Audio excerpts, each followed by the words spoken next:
Hello guys. तो मैं आज फिर से आ गया नया टॉपिक लेके। सोनम और राजा के ऊपर है, जो इंदौर के रहने वाले हैं और उनकी नई नई शादी होती है। और वो शादी के बाद जस्ट 3-4 दिन बाद हनीमून जाते हैं। राजा बेचारे का मौत हो जाती है। वो मौत हो जाती है या मर्डर हो जाता है, जो भी है, मर्डर ही हुआ है उसका। और बाद में सोनम गाजीपुर से मिलती है। कुछ माजरा समझ में नहीं आया। उसका मर्डर वहाँ हुआ, ये इंदौर के रहने वाले हैं, ये गाजीपुर में मिल रही है।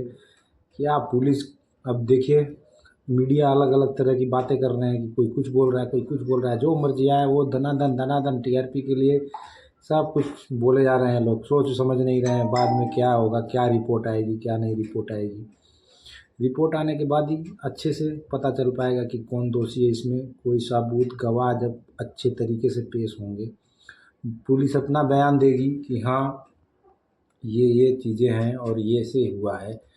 उसके पहले ही मीडिया, हमारे इंडिया की तो मीडिया इतना तेज़ है कि जैसे क्या बताऊँ मैं। जैसे युद्ध में भी मैंने देखा था, जब इंडिया पाकिस्तान का भी युद्ध चालू हुआ था, उसमें कुछ मीडिया वाले तो लाहौर पे कब्जा कर लिए थे। ऐसा क्या है इतना जल्दी आप लोगों को, आप इतना इंडिया की मीडिया को मेरे समझ में नहीं आता, इतनी हड़बड़ाहट क्यों रहती है किसी भी चीज़ का डिसीजन तुरंत बोल देने का। अरे ठीक है, आप मीडिया वाले हो, आप लोगों को अधिकार है ये सब चीज़ बोलने का, लेकिन एक चीज़ और है कि सही चीज़ दिखाइए, सटीक चीज़ दिखाइए, जो कंफर्म हो गया हो वही चीज़ दिखाइए, फालतू की चीज़ मत दिखाइए। अब मैं बोल रहा हूँ, मेरे को जितना पता है, मेरे को यही पता है कि सोनम की शादी हुई थी उसकी, उसके राजा की। इन्होंने 2-3 दिन 4 दिन घर पे भी, उसके बाद से ये लोग वहाँ से इंदौर से मेघालय के लिए जाते हैं। मेघालय में ये लोग शिलांग घूमते हैं और वहाँ पे पुलिस के मुताबिक 23 तारीख को उसका मर्डर हो जाता है। 23 तारीख को मर्डर होने के बाद ये वहाँ से, इसके राजा के घर वाले फ़ोन करते रहते हैं कि फ़ोन लगता नहीं अपने उसके लड़के का। फिर ये डिसाइड करते हैं कि चलो पुलिस को कंप्लेन करते हैं। पुलिस को इन्होंने कंप्लेन किया। पुलिस को कंप्लेन करने के बाद से पुलिस ने सर्च ऑपरेशन चालू किया, बॉडी मिल गई। बाद में सोनम को भी खोजने लगे लोग कि सोनम कहाँ है। तो सोनम भी बाद में, सोनम ने पता नहीं कहाँ से जाके गाजीपुर के किसी होटल से फ़ोन किसी का लेके अपने घर पे फ़ोन की। फिर जाके उसका भाई गया, उसको लेके आया, अब अरेस्ट है वो। उसके बाद ये राजा का तो जो हुआ, एक और कुशवाहा जी आ गए इसमें, पता नहीं कहाँ से। कुशवाहा नाम का एक लड़का है, वो आया बीच में और उसका बॉयफ्रेंड बताया जा रहा है। ये तो मीडिया दुनिया भर की चला रही है कि ये है वो है। तो मीडिया के ऊपर क्या है कि मीडिया के ऊपर बहुत बड़ा बोझ है ना, तो मीडिया जल्दी कवरेज करके ख़त्म करेगी इसको, फिर नेक्स्ट टारगेट को ढूंढेगी। मीडिया का काम है कि ये जल्दी से जल्दी एकदम खोज वोज हो जाए, जल्दी से फटाक से फैसला हो जाए, उसको ख़त्म करें, फिर नेक्स्ट टारगेट कौन है देखें। ऐसे ही मेरठ में हुआ था, ड्रम वाला कांड हो गया, ये हो गया। अब इस सब बातों को छोड़िए, सबसे बड़ी बात यह है कि इस सब चीज़ों से समाज में क्या प्रभाव पड़ रहा है। समाज में क्या प्रभाव पड़ रहा है, लोगों के दिमाग में क्या प्रभाव पड़ रहा है, इससे घटना से लड़कों के दिमाग पे क्या प्रभाव पड़ेगा, लड़कियों के दिमाग पे क्या प्रभाव पड़ेगा। लड़के लोग शादी करते हैं, किसको पता कि किसके अंदर क्या है। शादी, एक जो अरेंज मैरिज होता है उसमें क्या होता है, माँ बाप हर चीज़ से बातचीत होती है, उसके बाद एग्री, दोनों तरफ के लोग एग्री होते हैं, फिर शादी होती है। उसमें क्या पता लगेगा कि लड़की क्या चाहती है, बाद में उसका क्या मूड बनेगा। शादी तो कर लेंगे 2 महीने, वो क्या पता दबाव में हो या नहीं बोल रही हो, बाद में वो करे। और लड़के की भी है, ऐसा नहीं है कि लड़की का ही दिक्कत है, लड़के और लड़की दोनों को प्रॉब्लम है। इस शादी करने के बाद से इस तरह का टारगेट करना, ये शर्मसार कर रहा है दुनिया से, एकदम बहुत ख़राब माहौल है। ऐसा नहीं होना चाहिए। आपको नहीं करना है मत करो, लेकिन ये मार करने वाला, किसी को मार देने वाला, किसी के साथ में खिलवाड़ करना ज़िंदगी से, ये किसी भी तरह से इंसानियत के ख़िलाफ़ है और ये इसको नहीं होना चाहिए। और इसमें जो भी दोषी पाया जाए उसको, मैं तो कहूँगा कि केस नहीं चलाना चाहिए, उसको तुरंत फैसला करो ऑन द स्पॉट। या तो संविधान में तो संशोधन कर देना चाहिए कि इस गलती की सज़ा ये रहेगी, आपको जीवित छोड़ा जाएगा लेकिन आपको दाग दे दिया जाएगा। दाग क्या होगा, अंग पे दाग होगा, शरीर के किसी भी हाथ काट लिया जाए, ऐसे कर दिया जाए, कान काट दिया जाए, आँख निकाल लिया जाए, ऐसे किया जाए ताकि वो ज़िंदगी भर उसको जब लोग देखें तो उन्हें याद रहे कि ये कर रहा था इसने, इसलिए इसको ये सज़ा मिली है। और उस चीज़ को दिमाग में रखते हुए समाज में सब लोगों को ऐसे ही देखेंगे तो डरेंगे और नहीं करेंगे। क्योंकि अगर सही समाज चाहिए तो थोड़ा थोड़ा डर भी होना ज़रूरी है, थोड़ा नियम कायदे कानून भी होना ज़रूरी है, सब कुछ होना चाहिए।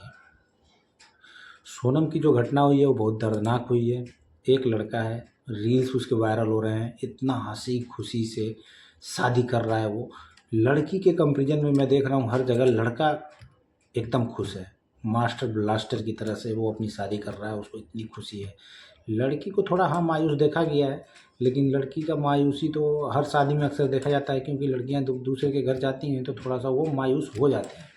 तो उस मायूसी को भी उसमें देखा जा सकता है। और उसमें एक तरह से सोशल मीडिया पे तो तमाम तरह से लोग बोल रहे हैं, देखो सातिर आँखें हैं इसकी, ये है वो है, सातिर चेहरा है ये, इसके अंदर कुछ और था, देखो सिंदूर लगाते वक्त ये कर रहा है, ये वो कर। इतना एक्सप्रेशन, इतना जो प्लान भी करेगा जो मर्डर करने का, तो इतना एक्सप्रेशन नहीं अपना दिखाएगा कि हम ये हैं तो वो है, ऐसा नहीं होता है। सिचुएशन से जी रही होगी, अब ये सोनम ही बता सकती है कि उसका दिमाग माइंड कहाँ से चेंज हुआ।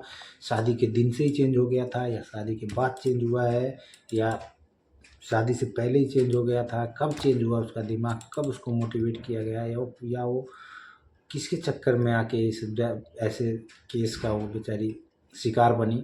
बेचारी क्या है, वो ही अगर उसने ही मारा होगा तो वो भी बेचारी नहीं होगी, उसके थपेड़े पड़ेंगे। बेचारी वेचारी कुछ नहीं होता है, जो गलती करेगा उसको सज़ा देना चाहिए, और एकदम खतरनाक सज़ा देना चाहिए। कोई गलती करता है उसका सज़ा अगर 2 थप्पड़ है तो आज के युग में उसको 4 कर देना चाहिए बढ़ा के। किसी गलती की सज़ा अगर 1 लात है तो आज की डेट ऐसा है कि उसको 2 लात कर देना चाहिए। हर सज़ा में थोड़ा सा वृद्धि करके बढ़ा देना चाहिए ताकि लोगों में डर बना रहे, शांति का माहौल बने, लोगों में उद्दंडता न फैले। और इस प्रकार की घटनाओं से एकदम समाज पे बुरा प्रभाव पड़ता है, इसलिए ये सब चीज़ों को समाज से दूर रखना चाहिए। और ऐसी चीज़ें करने से पहले 10 बार सोचना चाहिए कि आगे भविष्य में क्या होता है। आप कुछ भी कर लीजिए, लेकिन आप मर्डर वर्डर करेंगे, उल्टा सीधा काम करेंगे तो आपको आज नहीं कल, कल नहीं परसों, परसों नहीं 2 दिन बाद आपको फंसना ही फंसना है। आप बच नहीं सकते। क्यों? क्योंकि लाश कभी छिपाए छिपती नहीं है, वो कहीं न कहीं अपना साबूत छोड़ देती है। आखिर इन लोगों ने इतना तंत्र किया, इतना प्रपंच किया, इतना नियम कानून लगा के ये लोग इतना कांड किया, फिर भी बात खुल के सामने आ गई। अब सोनम ने 15 दिन 17 दिन क्या किया है, क्या नहीं किया, उस बीच में वो इंदौर आई थी, नहीं आई थी, ये सब चीज़ों का जाँच चल जाएगा, अपने आप पता चल जाएगा कि वो सही बोल रही है, गलत बोल रही है, कब आई थी, कहाँ गई थी, किसने मारा, सारी चीज़ें खुल के सामने आ जाएंगी। रह गई बात सोनम के घर वालों का और राजा के घर वालों का, तो मीडिया इन लोगों को घर में जा जा के इतना पूछ रही है, क्या कर रहे हैं, क्या नहीं कर रहे हैं, क्या हो रहा है, क्या नहीं हो रहा है, आप ये बताइए कब बात हुई थी, कब नहीं हुई थी। अरे भाई, पुलिस वाले खुद आपको सब कुछ बताएंगे, आप क्यों घबरा रहे हो। सारा चीज़ 2-4 दिन के अंदर सारी डिसीजन सामने आ जाएगी टेबल पे, सब जगह पब्लिश हो जाएगा। ये सोशल मीडिया पे धूम धड़ल्ला हल्ला हो रहा है दुनिया भर का, ये अच्छा नहीं लगता है। इतना किसी का इज्जत भी देखना चाहिए, घर परिवार है उसके पास भी, उसकी भी माँ बहनें हैं, हर जगह के लोग। इतना आजकल लोग सोच रहे हैं कि मीडिया में आने से पॉपुलैरिटी बढ़ जाएगी, सोशल मीडिया पे आने से पॉपुलैरिटी बढ़ेगी।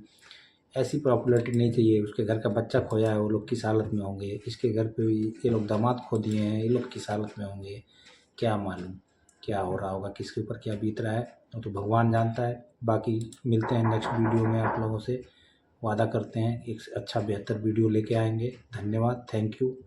हमारे चैनल को सब्सक्राइब करें, फॉलो करें। धन्यवाद।